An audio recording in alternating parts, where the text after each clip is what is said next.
ચકુભાઈ એકવાર માંદા થયા ને અંત સમો થયો ત્યારે શ્રીજી મહારાજ વિમાન, હાથી તથા પાલખી લઈને તેડવા આવ્યા.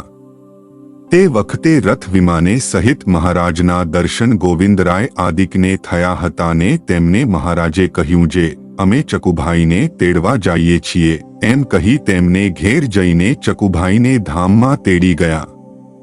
પછી તેમના દેહને અગ્નિસંસ્કાર કરીને આવ્યા ત્યારે ગોવિંદરાયે સાધુ પાસે આવીને વાત કરી, જે આજ મને રથ વિમાન સાથે ચકુભાઈને મહારાજ તેડવા ગયા તેવા દર્શન થયા.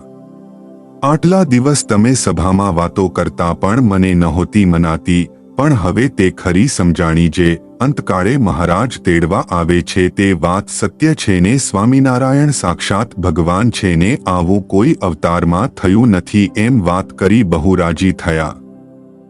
જય સ્વામિનારાયણ. આ ચેનલનો મુખ્ય ઉદ્દેશ્ય ધર્મનો પ્રસાર કરવાનો છે તથા ભગવાન સ્વામિનારાયણની અલૌકિક લીલા અને સારા વિચારો લોકો સુધી પહોંચાડવાનો છે, જે જીવનમાં શાંતિ અને સુખ તરફ દોરી જાય છે. આ ચેનલ પરથી જે પણ ધનરાશિ પ્રાપ્ત થશે તેમનો ઉપયોગ સમાજ સેવા, ગૌસેવા તેમજ લોક ઉપયોગી કાર્યોમાં થશે. ચેનલ સહજાનંદ ગાથા સબસ્ક્રાઇબ કરો, વિડિયો લાઇક કરો અને હા, તમારા મિત્રો સાથે શેર કરો.